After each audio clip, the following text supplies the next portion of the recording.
Since we're a national audience, maybe international, I thought that it would be important to bring our story, our new emerging story that's occurring here in South Florida, to give an idea of some of the challenges that we're faced with as a community. And when I say community, it's the citizens, it's us as practitioners and functional health practitioners trying to grapple with what we're seeing or what we're anticipating is emerging in terms of the Zika epidemic. This is the mosquito, Aedes aegypti, and actually a beautiful mandala, that's the virus. This is not political, even though we're on the eve of the election. The blue represents the states that have now had Zika come into their communities.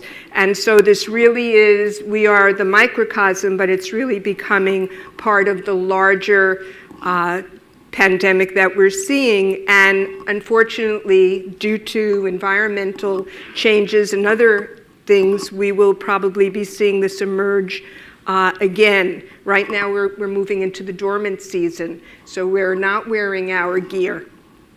And it's important that we think about our prevention. These are the cases that have been reported in the United States. The darker blue indicates higher case reporting. And that was as of October. We all know the symptoms, just for those that want to review. Joint pain, conjunctivitis, rash, and fever. Case study, just as an idea of a woman who is healthy, who's thinking about having a family, who has children, who lives in Miami at the epicenter of the outbreak, and is fearful about not getting bitten by a mosquito. We've heard about the risks in pregnancy. We're not going to discuss that this evening. There's the CDC and other websites that one could go to for that information. But I think the important piece is, what do we do to protect ourselves in the healthiest way possible? And also as practitioners, what do we advise the clients and patients that we're working with? Because we have a challenge and it's a dilemma. On one hand, we don't want anyone to get the Zika virus, whether it be a child, an elderly person, or a woman who is pregnant or going to get pregnant. And on the other hand, we don't want to expose ourselves or others to the environmental chemicals that we hear so much about, that especially in functional medicine, we're very concerned about the toxic body burden and what that could mean in long-term health and also in the short term. So this is classic of our younger population in Miami Beach, in the neighborhoods where Zika has been found, and there's great concern. This is the CDC guidelines, basic, obvious, wear protective clothing, stay in air conditioning in the summer, and use clothing that's been treated with chemicals, and that's okay, but not to get it on your skin. Kind of seems hard to wear the clothing without it touching your skin. Sleep under mosquito netting. I don't know anyone personally who has been able to do that. And use repellents. And the CDC says that these insect repellents are safe and effective for pregnant and breastfeeding women. So this is a big question mark of how we approach this with our patients. One of the other things that we're living with here in South Florida, which I think parallels the Zika growth, is that we have rising tides. Although our governor and our senator does not believe in climate change, this is at no rain on an evening in Miami on October 9th during the moon phase. And the streets are flooded because the water's rising and coming through the storm drains and flooding the streets. And the residual of that water stays in pools for a long time. And these are the favorite breeding grounds of mosquitoes and the mosquito that carries Zika. Oops. Am I able to go back? Yes. I can't forget Miami fashion. So these are some of the nettings that some people are wearing, and especially around the feet, because the mosquito actually stays low to the ground, does not fly high. Humans are its favorite source. And so there are many fashion statements coming from that. We are using aerial spraying as our major source in Miami, and that has been very controversial.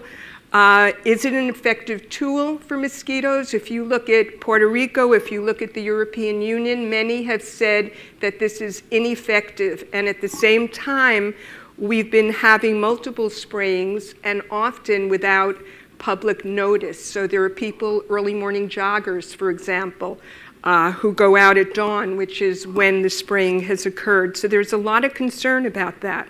And the spray that they've been using is Naled. I'm sure most people know about that by now. It's an organophosphate in the pesticide family, and it in itself has detrimental effects on neurological function and on the brains of the unborn, or in utero.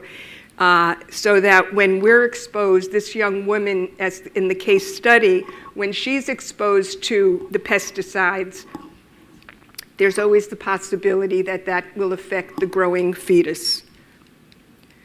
And so there are other sprays. This is what's going on in gardens that the county is using, larvicides. They're pellets or granules or sprays. They usually are used around pools and collected water, gutters, and standing water, which is what we have a lot of. And then there's the genetically modified mosquitoes, and if anyone saw the headline on in the Miami Herald the day before yesterday, GMO mosquitoes are being considered now in Miami Beach as another source of killing the Zika larva. Now, the thing is it's considered a mosquito birth control. We don't yet know what that means if we are bitten and infected by a mosquito carrying it. These are just questions. This is just to raise the question as practitioners and providers, how do we begin to become informed and how to share with our practitioner community the challenges and the benefits of these treatments. One of the things that happens with the aerial spraying, and I think it's really important, and with the larvicides, is that it's also killing off the natural predators, the wasps and other insects that are natural biological determinants of keeping the Zika virus at bay. And then, again, the mosquitoes present one risk and the pesticides present another. We know about the dose of exposure, the timing, the combinations. And so when we say that something is safe, how do we as practitioners do an environmental assessment to really know what else the people that we're working with have been exposed to? And that's a really big piece. And do we know, these are questions, is it safe to use insecticides during pregnancy? The CDC says it is safe, and yet there are reports in OBGYN journals and looking at what happens with exposure. So the good news is there are repellents and other things that could be used, and I think it's important to leave with a thought that rather than spraying DEET on a child every day when they go to school, maybe there is another repellent that's safe and herbal and can be used. And we have to weigh the benefit and the risk. And as David Perlmutter said, I think that we need to take a step back and recognize that we should always look at these interventions in terms of risk versus benefit.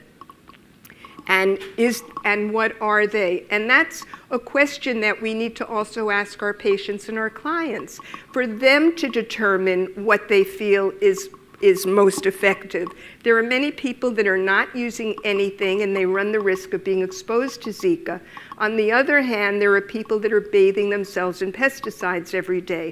So how do we as clinicians begin to ask the questions and determine with that person and create a treatment plan?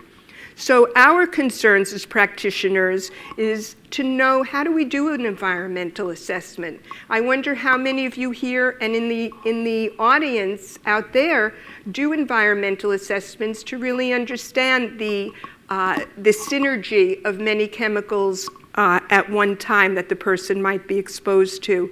And how do we begin to create community here so we could really have the information that we need to make more informed decisions with our clients?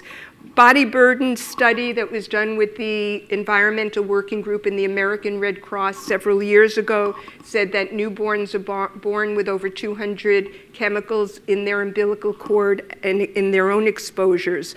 So, and that's through the mom. So we know that we're already overburdened when we come into this world. And these are some studies that have really looked at the neurotoxicity of pesticides. So on one hand, we want to protect ourselves, and on the other hand, are we exposing ourselves to a higher risk of ADD in children or early Alzheimer's in adults? We don't know, but they're questions that as clinicians we need to be asking. This is from Lancet Neurology. Dr. Landrigan is the head of environmental health as a pediatrician at Mount Sinai Medical Center in New York, and he himself has written and expressed deep concerns about the neurological and neurobehavioral components of exposures to a variety of chemicals in childhood and in utero. This is, again, to bring it home, this is Miami, that there was a very big movement to stop the use of Naled, and the city listened, and it was citizens, and it was practitioners and politicians that came together and met for a series of meetings and even confronted the county's guidelines and recommendations to try to find a healthier way to stop the use of the Naled spraying. It's still in process what the next, when the spraying will continue, perhaps next season, next mosquito season, but there really have been there's been a lot of dialogue, and I think it's a model of community action and community coming together.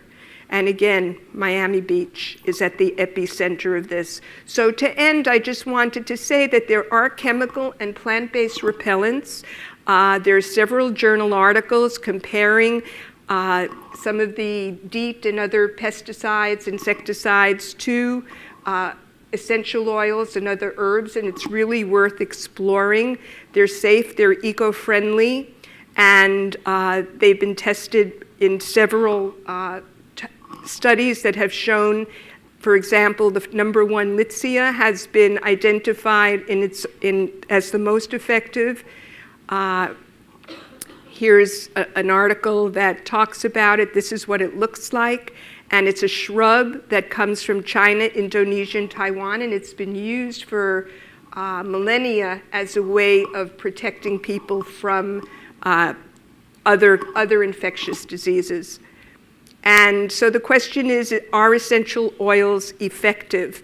And here's another study two studies that looked at the behavior, the response of the mosquito to the essential oils. And mosquitoes are very sensitive to smell. They love perfume, so if you're wearing perfume, it's more likely that they will be attracted to that person. If they're wearing an essential oil, it's a repellent, and they will not be as ready to sting. So this just is the ending to say that DEET and DEPA have shown significant, have been just as effective, the essential oils, in being able to protect from being bitten by the mosquito.